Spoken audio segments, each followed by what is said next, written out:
Good morning, good afternoon, good evening, ladies and gentlemen, wherever you may be in the world. Welcome to today's conversation on Gift of Healing TV. I'm Sarah Jane, and I am delighted to be joined by my co-host, Scott Holmes. Scott, hi. Hey there. And our guest, Chessie Roberts. Chessie, thank you for joining us. Thanks for having me.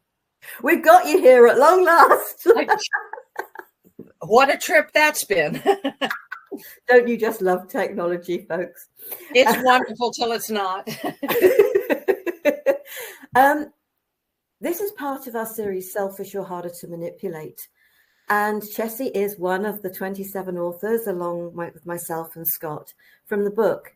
And Chessie, you've chosen a topic of evolution of self when being whole is your goal. Please share a little about you and why you chose to actually be part of the book and this topic. That's always a hard question every time you ask me that. The reason I wanted to be part of the book was, well, mainly because you were doing it and you do such wonderful work. But what drove me is the fact that manipulation is such a huge thing within humanity's scope. We learn it so young and we do it so well, and we grow up in it, having it done to us to the point that we do it without even thinking about it. We don't recognize it for what it is 9 times out of 10. And like I tell my students, you don't know until you know. And then when you know, like Maya Angelou said, when you know better, you do better. And once you realize how manipulation has manipulated you, personally, I just can't stand for it. I don't like being manipulated in any way, shape, or form. I don't care if it's a commercial. I don't care if it's another person trying to do it to me. And it's because I think I grew up that way and was so blind to it for so many years. And once I broke out of it, it was like, I don't know if anybody out there listening remembers the first time The Wizard of Oz aired on television. It was a big thing because color television was something very rare back then. And when the house falls on the witch in Oz and Dorothy steps out the door, all of a sudden they're colors. And we've gone from a black and white movie into a color movie, and there's all this wonderful magic and glitter, and it's beautiful. And once you step through that portal, if you will, from manipulation into being consciously aware and become a discerning individual and learn that you can actually think for yourself without somebody telling you what, how, and when, where to think, your world completely changes. Your colors are brighter, your insights are clearer. And the more you embrace that, the more you rise through it and spread it around. Love it. Love it. Thank you. Carry on, Scott. Wow. So I love that, because I remember I was a kid when that happened, Wizard of Oz. And half the programs at that time, were in black and white, and they were just doing the transition into color. And to have that brilliance come through, you had to see everything that same way. Mm-hmm. You can't unsee things, right? Once that door opens, you can't unsee it. You know it's there, and you can try and hide it or not remember it or try to push it away in the closet, but doesn't work. It doesn't work very well, does it? Because no, once it's there, it's there. And in very much the same way, why I wanted to be a part of her book, and how she brought it about, and how many reactions she got from people. Manipulation really is just has a stranglehold on so much of what we do. We look at everything we are on the phone, right? You're on your phone and you're walking through, and everything gets thrown at you that you've looked at before, or what you've said, or or what you've looked at before, and there is that form of manipulation constantly going on, and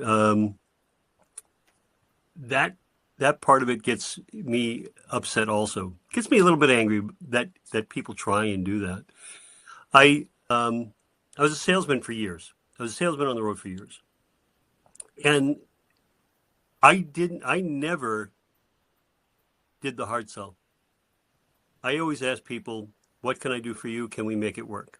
And was always very upfront. I did selling in a collaborative way in that, hey, I have this. If you need it, that's great. If not, very nice to meet you. Thank you very much. And off I'd go. And that worked for me. And I became very successful because of it, because there was no manipulation. I never wanted to be in a position where I did that to other people, because I didn't like it being done to me. And we're going to get to that the other part of that, and that is evolution of self. I love that saying because people don't like change. You know, we have clients that we work with, but people don't like change. But if you evolve, that's something entirely different. It has a different concept. It has a different meaning, feeling to it, rather than change. My father was 86 years old, and he would say to me, why do I have to do anything different? I've been doing the same thing for the last 60 years. Why do I have to do anything different? And I would just laugh, because he's had to change over the years. He knows it. He just wasn't going to admit that he had to. And it's that change factor that people don't like. They like to be comfortable. So evolving. Talk to me about evolving. Evolution of self. I love that term. What we start out as is clay. There was a song back in the 60s called A Child of Clay. And one of the lyrics was, once he was a child, a beautiful child, a child of clay, shaped and molded into what he is today. And the person about whom they were singing was not a very wonderful individual, but we're all children of clay when we get here. From our first breath, we are taught how to, what to, when to, where to. Yeah. We're taught how to walk, how to talk, how to use a spoon. There's this funny chair that you can use the bathroom in, this sort of thing. And you are taught when these things are appropriate and when they aren't. And they are all wrapped around the mores of the world in which you are living, whatever country, whatever town, whatever religion, whatever. And you grow into that at first to please your parents. Now, I'm a big advocate that we come here knowing everything we ever going to need to know. And so to evolve, what we need to do is go in and remember what we already know. Now, as we learn everything from everyone else, what is our innate Akashic information is pushed further and further to the back. And I'm going to use a term that not everybody's going to get, but the tapes that are printed in our heads, the repetitive, don't do that, do this, are still there. And until we change those automatic thoughts, we don't evolve. We stay stuck where we were brought up. We stay in I'm going to say our infancy, because that's where we are. And one day, all of a sudden, as you mature and grow, it occurs to some people, excuse me, frog in my throat. It occurs to some people that things aren't that way everywhere. In my experience, I was brought up military family, great family, love my family, but they were very strict, and you did things a certain way and you did things not certain ways. And my mantra that was handed to me was that I needed someone to take care of me because I was not intelligent enough to take care of myself. Beautiful mantra. Led me through my teen years and right into my first marriage, which didn't work out too well because he was of the same mindset as my parents. And one day it occurred to me that, wait a minute, the rest of the world doesn't live like this. My friends don't have to get permission to go to the movie. My friends don't have to get permission from their spouse to go out to dinner. And I started questioning. Question? You dare to question? Well, yeah, I was terrified through the whole questioning situation until one day it occurred to me that you're supposed to question. Now, as a child, when I would ask a question, my father, God's loving, he would give me this long, drawn out, unintelligible rant about whatever it was I asked. Then he would say, now, do you know any more than you did before you asked?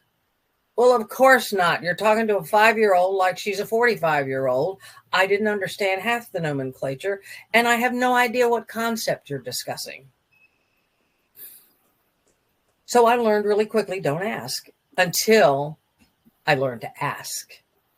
And when I got the answer I needed, I could build on that information. And when I didn't get what I needed, guess what I did? I asked again a different question until you find the right one. And once again, as those portals open, as those doors open, and you start to step out of this infantile thought process that you grew up with. And I'm not saying it's all bad. It isn't, because it's done to your best outcome that your parents or whoever's lecturing you can imagine. Now, if you like music, then you have to learn to sing the alphabet. You have to learn to sing your multiplication tables. And that was my hammer on the head. And have to. And I've just got enough stubbornness in there from somewhere, probably my parents, grandparents, whatever, that I started saying, I don't want to do it because you want me to do it. I want to do it because I want to do it. And I wasn't allowed to want to do anything. And so I was a little power hungry, I guess, when I finally stepped through that door, because I had my teen rebelliousness when I was in my 30s. Now, that's a good and a bad thing because, well, we'll just leave it there. But I managed to not put myself in harm's way, but I did manage to find a path that would take me out of that puppet. I was a good puppet. And I changed my puppet status into that of the master. So now I'm my own puppet master. And that was my first published work, was From the Puppet to the Master. And as you become your own master, the wonderful thing about that is you don't stop. You don't get stuck there. You keep going and keep going until finally you don't need the strings. You don't need the puppets. You don't need the mastery. You just are. And once you can get to that state of I am and be comfortable there, your entire universe changes, and all for the better. Absolutely. Going to say hi to Inez, who's here. If you've got a question, please feel free to ask it, or you've got a comment. And I got a frog in my throat now. Would you like some water? I've got my own, thank you. And I think I sort of look at it this way, because we can look back at our childhood, and it's very much a matter of our parents have only been able to be who they are because of what they've learned from within their own family homes. And this goes down the generations. And so if you're lucky enough to get a really loving, caring family, and I'm not saying that the majority aren't, but there's other stuff that gets mixed in with that. Absolutely. And some people do it, do what they do with love and with care, but they don't realize actually, if you like, the harm and the damage they're doing. And as for this saying, it's about children, and it's children are resilient. But are they? I actually don't believe they're as resilient so many adults, and my mother is a classic example of that, is no, children are resilient. The damage that was done to my emotional self when I had that accident and I felt totally abandoned and rejected. There was no resilience. I turned into a people pleaser because it was my self-preservation, wishing to feel accepted. But I never felt people would accept me for long because I always actually felt they'd wake up to the fact that I wasn't worth anything. The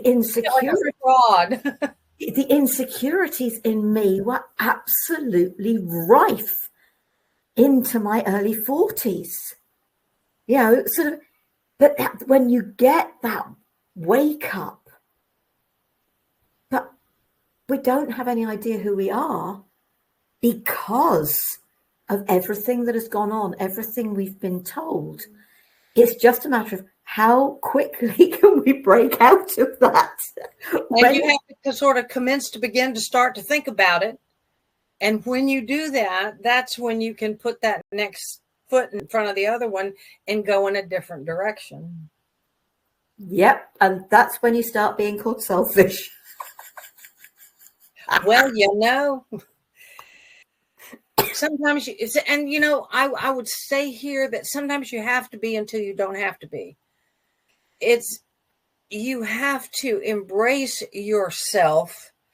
And if that seems selfish to other people, so be it, until you can realize where your next step is.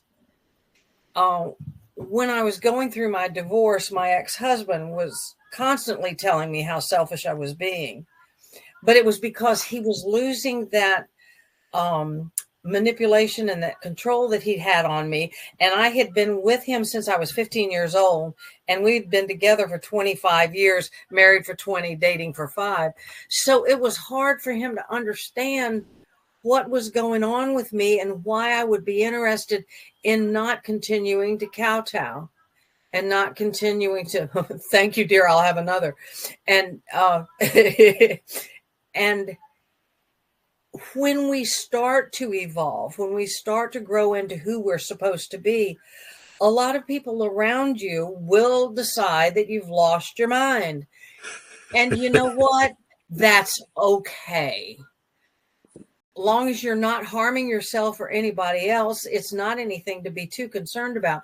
But it's just like stages of grief. I know everybody's heard of those. We have stages of evolution too. First, you're a mud duck or whatever you are. And then all of a sudden you decide, wait a minute, I don't want to do this anymore. And to step out of that, you got to be like a lotus. You got to go through the dark and the mud into the water, into the light, and then poof, there you are. And from one vantage point, it looks really easy. But from the internal vantage point, it's quite a struggle. And it never stops. It just gets easier. Because as I tell people, as you evolve, everybody knows we learn lessons as we grow, and either you learn them or the universe hits you with a clue by 4. And as you learn, you travel a little higher in your circle, in your spiral. And you always want to spiral up. You never want to spiral down because, well, that's just counterintuitive.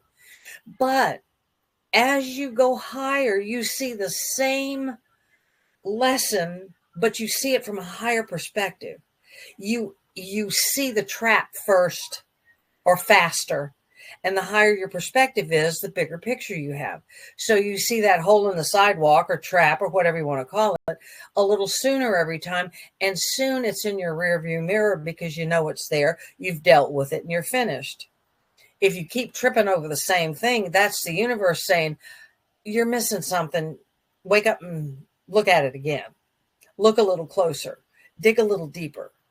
What's going on? Figure it out. And it'll keep pinging at you until you finally go, oh, I get it. It does take quite a bit sometimes, and I love your expression. Mine's you don't have to hit me up the head twice with no tire iron to have me get it. I love your you have a definite Southern charm, and I absolutely enjoy it. Well, thank you. The whole thing that with me when I was coming out of this, my wife had passed, and I started evolving. And my daughters looked at me and said, "You are not the same person. You are not the same person." I said, "Yes, of course I am."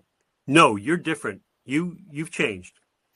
Well, I had all my adult life, I had maintained that my daughters were the most important things in our lives. My wife and I had always made sure that they were the most important things in our lives, to our own detriment, but they were.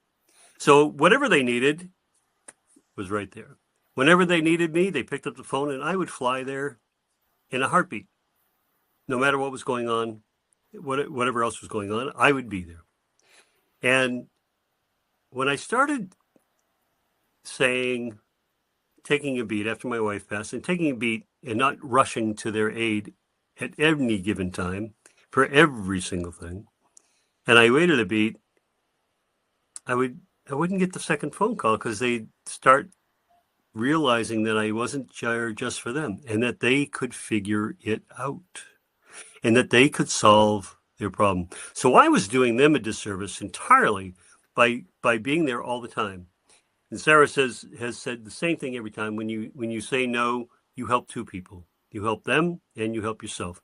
And I set my boundaries a little further, so that it was about, because I always wanted to get something done and solved right away.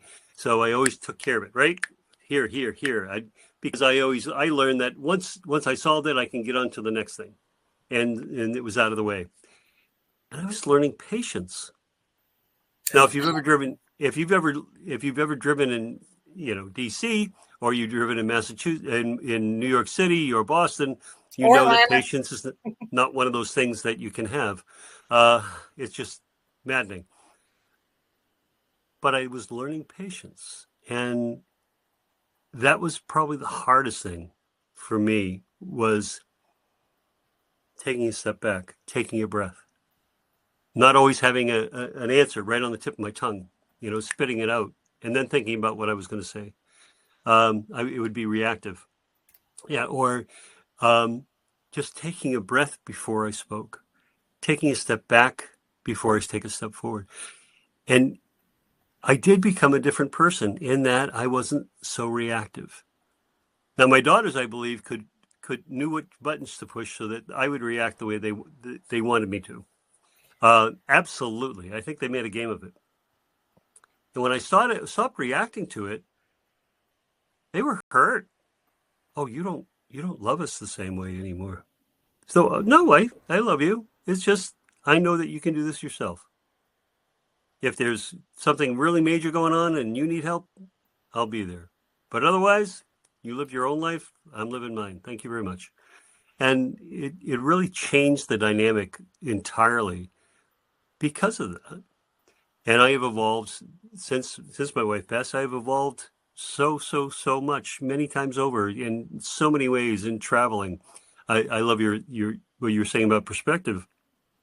As you see other people in the world, traveling to Asia, traveling to Europe, traveling to South America, and you realize that, oh, not everybody does things the same way I was told they had to be. Oh my goodness. You mean they were taught something different? I was in Bangkok over Halloween, and there was somebody burning money in the street. Literally burning money. And what they were doing was offering to their ancestors. And that was their tradition. And I'm thinking, burning money, really burning money? Yes. It is their way of giving back to their ancestors so that they can take it with them. And learning all of those different traditions that are counterintuitive to everything I was told life was. Wow. That's why I travel now, and why I continue to travel. Why I advocate for people to travel, because if you never move outside of that small circle, there's only one way to look at life. When you travel outside that circle, Go from East Coast to West Coast, right? Entirely different animal. Go from England to France to Greece to wherever. There's a different sense of things. And therein lies that part of the evolution of people, is to be able to see outside yourself, outside how you were conditioned, to be able to see a different perspective. And that upward spiral, absolutely. I try to maintain that high perception, that 30,000 foot perception on things, even while I'm going through it. A little bit tough to be in two places at one time, but I think I've mastered that. It's the third place that I have a problem with, being there. So I just wanted to say thank you for bringing this all out, because it really evokes a lot of those things that I've always believed that people need for themselves, and that is to find out more about themselves by going beyond what they were taught. And you bring up a good point there, because that, in my experience working with other people, because I do a lot of one-on-one with folks, that seems to be the most frightening thing for a lot of people, is to look within and do that shadow work, they call it. One of the hardest things for me to learn was how to act rather than react. And you brought that out. That does come with patience, but it also comes with the ability to see things from a different perspective. And that seems to be a challenge for most people. Very much. One of the things that I work with people a lot is to learn how to step back and give yourself a minute. Allow yourself that pause so that you can think about it before you do it. My husband is a big advocate of that. He will have a challenge in front of him, and he might think about it for a week or two. Makes me twitch, because I'm more like you in that I want to get it finished. I want to get it done. I want to get it over with. Yeah, exactly. And I have had to school myself to step back and allow his process to be what his process is. And allowing somebody to be what, not just who, but what they are, I think is one of the most challenging things that we ever have to deal with as human beings. My brother and I constantly laugh at the fact that we grew up in the same house with separate parents in different countries together, because the way he was brought up has absolutely nothing to do with the way I remember being brought up. And I have seen that with other siblings. And a lot of it has to do with the masculine, feminine raising of children back in the day. Now, even, it's not quite maybe as cut and dried now as it used to be, but there was a big difference in how children were approached. And I think that makes a lot of difference. And like Sarah Jane said, our parents do the best they can with the information they have, just like we did. And until we know that there's a different way to do something, a kinder way. I mean, I can scold a child without bringing them to tears, but they know they better not do it again. Yep. I don't have to lock them in a room. I don't have to beat them senseless. But until you know that, you're going to do it, I'm going to say, the old way. But as you grow and as your perspectives change, everything changes. I believe it was Wayne Dyer said that when you, and I'm going to misquote him because I'm just that person, but he had a lot of good information. It was when you change the way you look at things, what you look at changes. Yep. And he's not wrong.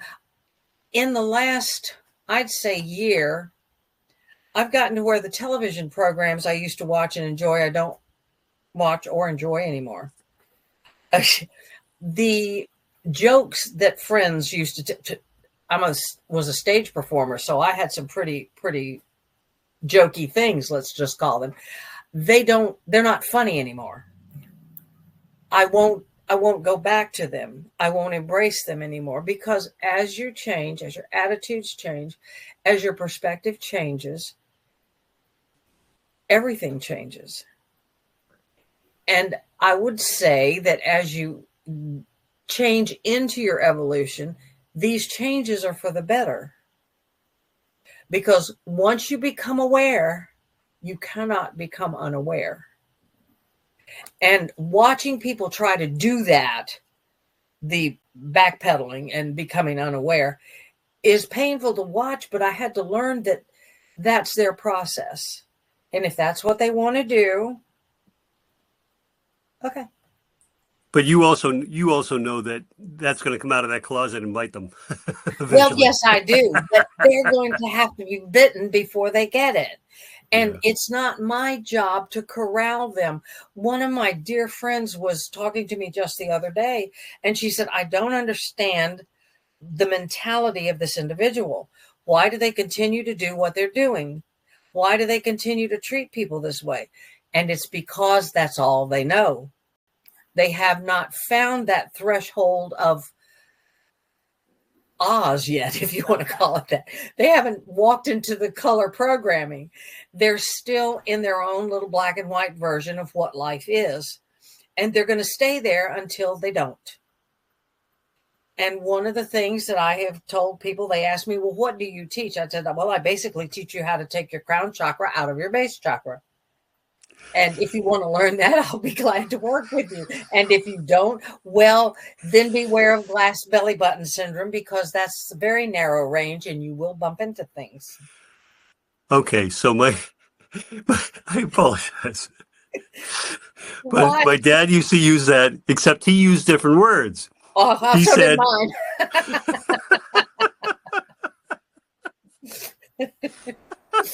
I'm gonna have to borrow. Go right ahead and laugh. It's good for you. Your crown chakra out of your base chakra. Okay, I love it. We've got a couple of questions.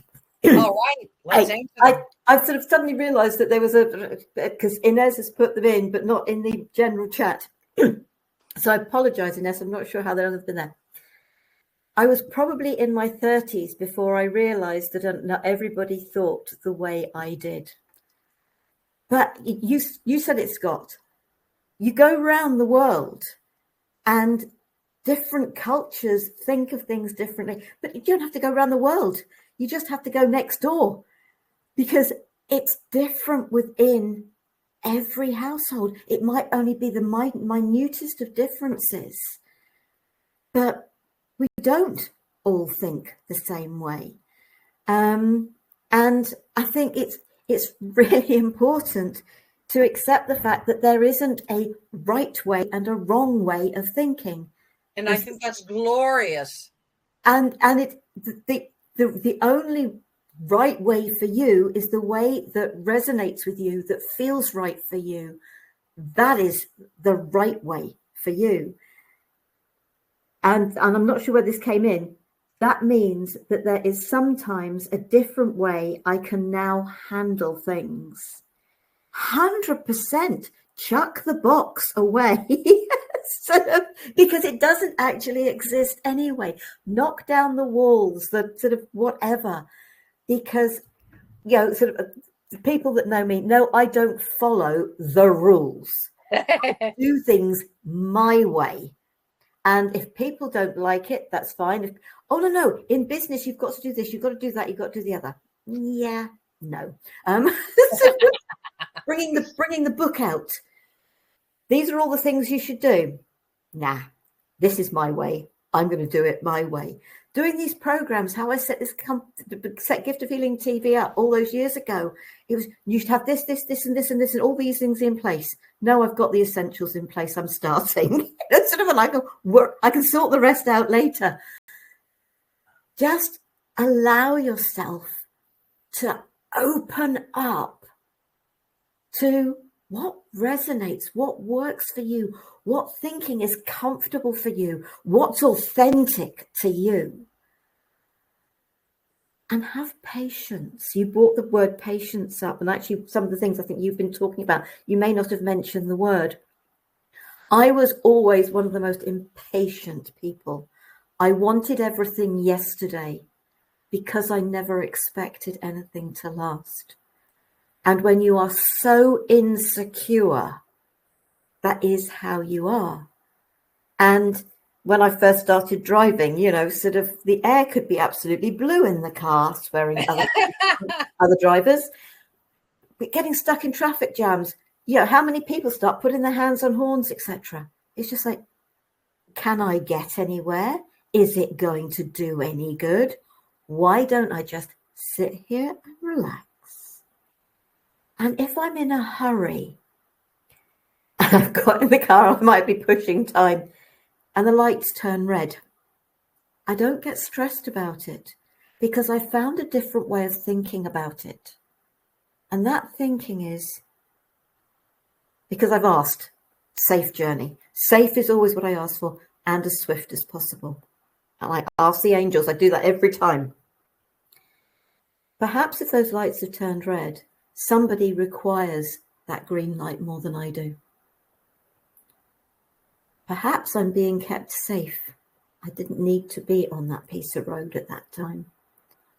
Alternatively, maybe the road's being cleared in front of me to make things easier for my journey.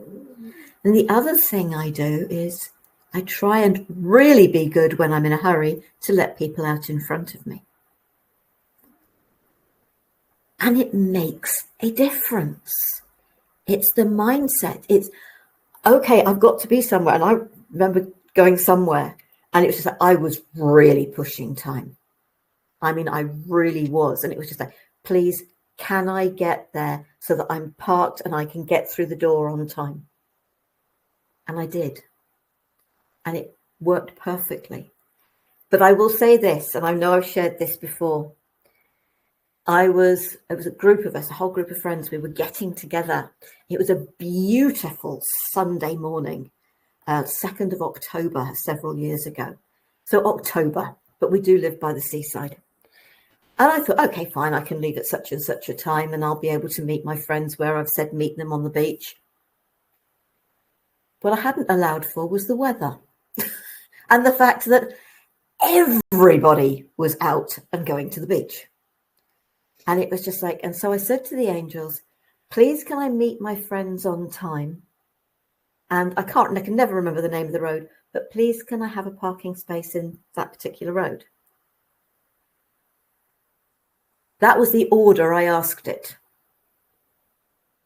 That was the order I got it. I drove down the road. There were no parking spaces. So I drove to get as close as I could to where I was meant to be meeting them. And I did see them. And I said, I've got to find a parking space. Just carry on walking along the seafront and I'll just try and find you. I turned round, went back, and as I drove up that road, a car pulled out of a parking space that I pulled into. I was given what I asked for in the order I asked it.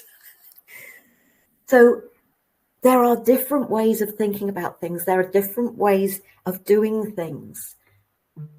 Be open to it.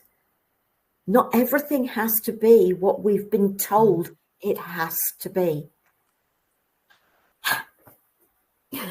One of the things I tell my students is don't ask how, just allow. And you don't try to figure it out beforehand. You just allow it to be what it is. And that was part of that patience thing that I had to learn was to, and I can thank my husband for this one. He told me, he said, stop pushing things. Just trust your process. And once I started doing that, a lot of those obstacles got out of the way. And when I have to go somewhere like you, I'm grateful for the red lights. I thank the red lights for doing their job, for giving me a moment to stop being on that driver's edge of getting somewhere, and I could just take a breath while I'm waiting for the light to turn green. And I think it was in one of the Harry Potter movies, Gandalf said, I am a wizard. I never arrive late. I never arrive early. I always arrive at my appointed time. And for some reason, that stuck in my head. so that I never stress getting anywhere on time anymore, because I will get there when I need to be there. And like you said, Sarah Jane, that mindset, that change of perspective, gee, where have I heard that before today? That change of thought process and that allowing just kind of makes all the bad stuff just drift away. I want to give a shout out to your husband, by the way. You mentioned him a few times, and that you actually listen to him, which I absolutely adore. So we listen to each other. And you obviously have found the second or third or fourth time around someone who is compatible, very compatible. Go ahead. I was just going to say, we were talking about that night before last. It has surprised both of us quite lovely in our surprise. It was something that we knew was going to happen subliminally, I think. And now after 30 some years, we're looking at one another going, wow, that was a good idea. Because we both said never again. I said the same thing, and this past year I got married in December. Thank you. She's 8 years younger, but we got married on her birthday in December, and we were supposed to be in Paris. That fell through, and instead of Paris, I couldn't think of anything to get her, so I got her a wedding. Hey, whatever works. And I said the same thing, never again. And she made me a believer in so many things because she believes in me, honestly. Listening to the other person and treating them as an equal was one of the things I had never enjoyed in my entire life.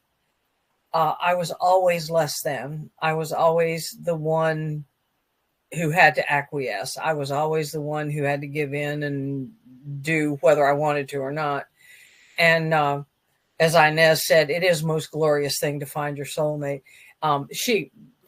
Transparency here, she's my sister-in-law. She's married to my brother. And so she knows everything I'm talking about, because she and I talk a lot about this sort of thing. And it's funny how our lives have paralleled, but how they're totally different. And the traveling that you were talking about, the being open to other cultures, being exposed to other cultures and learning how other people think. And like Sarah Jane said, it could be the people next door, but just learning that your thought process isn't the only one out there is the most enlightening thing I think I have ever experienced in all my put-togethers. It's just been really, really nice. So, yes, she's exposed. Yes, you're exposed. So you had mentioned about family, and I always thought this was. It came to me when I talked. My brother is 7 years younger. He's the youngest of four. I have two sisters in the middle, and we grew up in the same family, yet we grew up in totally different worlds. Yeah. And his upbringing and my upbringing were completely different. I was telling him the story that when I was 12 years old, I got a paper route first thing in the morning before I went to school. So I would get up at 5:15 in the morning in order to deliver papers before I went to school. And half the money that I made, I gave to my mother. And I gave my mother, then took that money, and she gave it to my sisters and my brother for lunch money for school. And my brother's just looking at me and, what are you talking about? Now, my brother, being the last one, didn't get his first job until he was 18, never had to pay anything, and basically had, everybody was gone by then, and so he had basically the run of the house. Well, I got married when I was 19, had 3 kids by the time I was 25, and, life came at me hard and fast, and that's the way I thought it was supposed to be. But our parents had different expectations all the way down the line. I being the oldest, there was a certain level of expectation.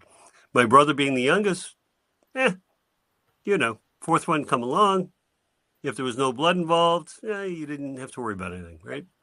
And so it was a very, very different way of being brought up by the same people, because they evolved, they grew, they were different people from the time they were 24 than when they had him when they were 32. And so it was very, very different in their concept and where they were and how they brought us up. So yes, I love your definition, how you and your brother were brought up in different worlds in the same house. And as was I and my brother, and we sometimes have a hard time seeing things the same way. My brother and I do too. But the good thing about it is, whether we agree or not, we at least listen. Yes. And that's a wonderful thing. My parents, I don't know whether they listened to him or not, but they didn't listen to me most of the time. I was dictated to most of the time. But that has its pros and cons. It taught me a lot about what I didn't want to do with my kids. Yep. And sometimes that's as enlightening as knowing what to do.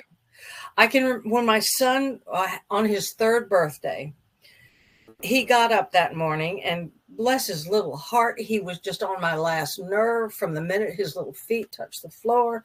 It was, no, son, don't do that. Mark, put that down. Get down off of there. What are you doing? Stop that. Blah, blah, blah, blah. And I was storming around the house doing adult things, and I heard this little, and I turned around, and this little tiny thing was standing in my living room, tears running down his face. And I said, "What's the matter?" My heart broke. I said, "What's the matter?" He said, "Mimi, I never been Shree before." And I had to stop and think, you know what, Mark, I've never been a mommy before either. Let's have Coco and watch Captain Kangaroo. And that's what we did. But you don't know until you know. Yeah. And you don't get there unless you want to get there. I could have sent him to bed for a nap or put him in the corner or something like that, but it just didn't feel right. And rather than stopping and thinking, oh, geez, what would mom and dad do? I did what I would do. And it turned out to be the right thing. And it's one of those blessing lessons that just kind of descends on you when you don't really expect it. And maybe I learned something from it. Because he's in his 50s and he still speaks to me. So, but okay, I come from a family that's 3 daughters, and I'm the eldest. So I was the beginning. I was their trial run, if you like. You were their first pancake. I get that. Yeah, the first child is always going to be trial and error. And the practice kid is what we always called. Absolutely. And boy, did they go through it with me, what with the scolding and then drinking paint stripper that meant I was had to be taken to hospital and have my stomach pumped out. So it's just like, so kids do these things. I don't think I actually ended up with much in the way of broken bones, but obviously by then I was so worried about what people thought about me. I'm a good girl. And that's you don't live life then. You really don't if you're in that people pleaser mode. But a few years back, I think it was just before COVID, and it was just an evening with myself and my 2 sisters. And Katie's 2 years younger than me, and Jackie's 6 years younger than me. And we've got a chance to really talk. And you'd have thought we were brought up in 3 different families. Because what they learn't from me, then they had Gillian, who sadly died when she was 9 weeks old.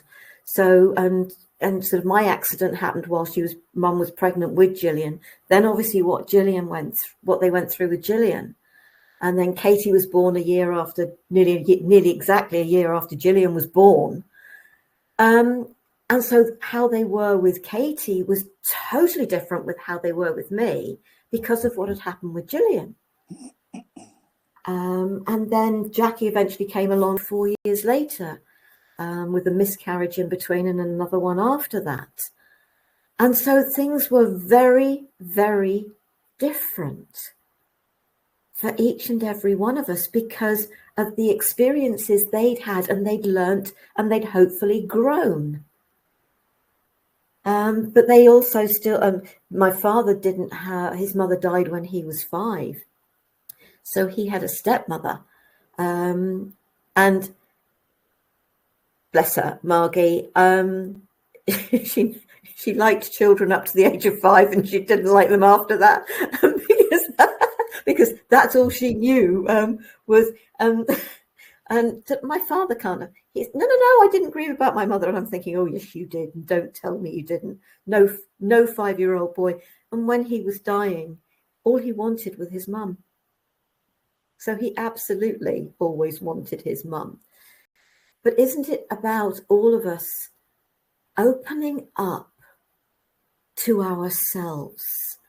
Mm-hmm. And do we need that earthquake, that life quake to shake us to able to get to that point, that even so that we can evolve? And that was, I suppose, what the book was all about, was showing that actually, sadly, we all did. And too many people do require a shake-up to be able to say, okay, actually, how my life has been isn't how my life is going to be. I am going to take the control back. I am going to have the courage to move forward. Cut those puppet strings. Yeah, absolutely. One of the most enlightening things that I managed to do was to start to see my parents as people, because you don't see your parents as people. They're mom and dad. And you've got this mom and dad idea in your head. So when you start talking to your siblings, especially, and you find out that their mom and dad idea is separate than yours, and it's not because there's anything wrong, it's just because life lessons, life changes, all that sort of thing, like you said. And once you realize that, oh gosh, they were just people too. They were doing the best they could. And like it's been said many, many times, we don't arrive here with an owner's manual. Nobody hands you one. You don't know how to be a kid. You don't know how to be an adult. I'm still trying to figure that one out. Somebody asked me what I wanted to be when I grew up. I told them, I don't know. I'll let you know when I figure it out. That's one of my lines. I still don't know what I want to be when I grow up. One of the analogies that I use when I'm talking to people about learning lessons and transferring knowledge and wisdom is it's akin to being in a dark room. You kind of stumble around and bump into walls and trip over things. So all of a sudden you find that door and it occurs to you, oh, there's another opening here. So you can either step into the next room and fumble around till you find it, or you can walk in with the information that there is another way out and look for it before you start stumbling around, or have a pattern to use to find out what you need to know. And that being able to transfer it, first extrapolate what you've learned from what you were mucking around in, and transfer that information to your next situation.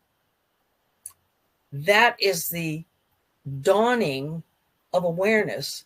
That is that first little candlelight in the darkness that gives you the idea to start looking around, thinking bigger, expanding your information, expanding your expectations, and reaching for that next thing that's up here rather than back down here. Yeah.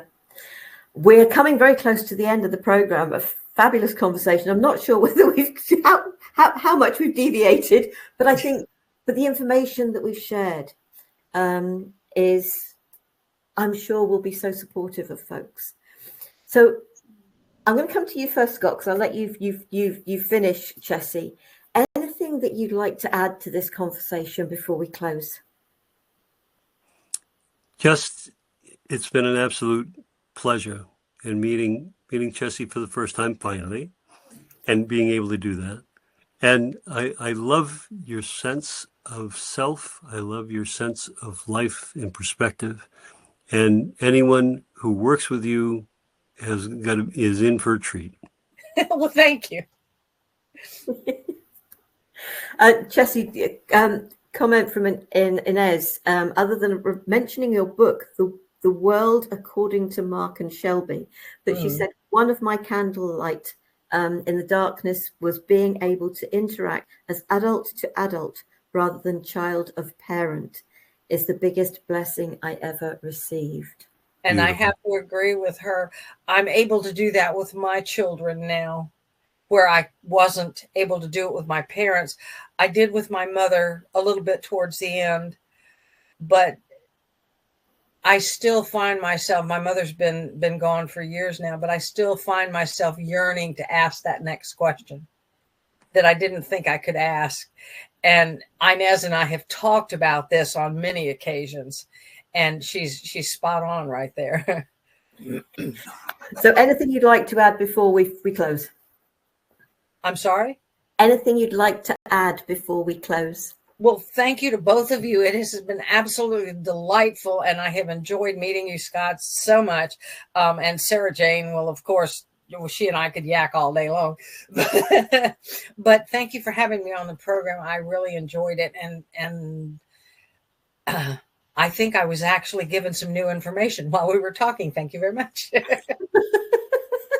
Bless you. Thank you for sharing. Thank you, both of you, for sharing the wisdom, because there's been so much wisdom shared in this series of programs. And I am so grateful to each and every one of you. And we will get round to doing the gathering and the launch of the book as a physical copy. But the sad thing is, I can't give you a date just yet. But if you're interested, then we will be doing it. So thank you so very much indeed. Patience. Absolutely. Well, yeah, the universe is going to decide when. I'm hoping it will be before Christmas, but at this rate, it will be after Christmas, and I hope not. But hey, and that's all right. Yeah, it will have to. It's going to have to be what it's going to be. You can't move things forward quicker than the universe wishes them to be. Next week, I'm being joined by Jo Pitcher, and she's going to be sharing feminine wisdom in a polarized world. Ooh. So I hope that you'll consider joining us for that. In the meantime, folks, thank you to Chessie and to Scott. Take care. And Inez. Take care. Be safe. Stay well. Namaste, sweet souls. Right blessings. Bye. Bye.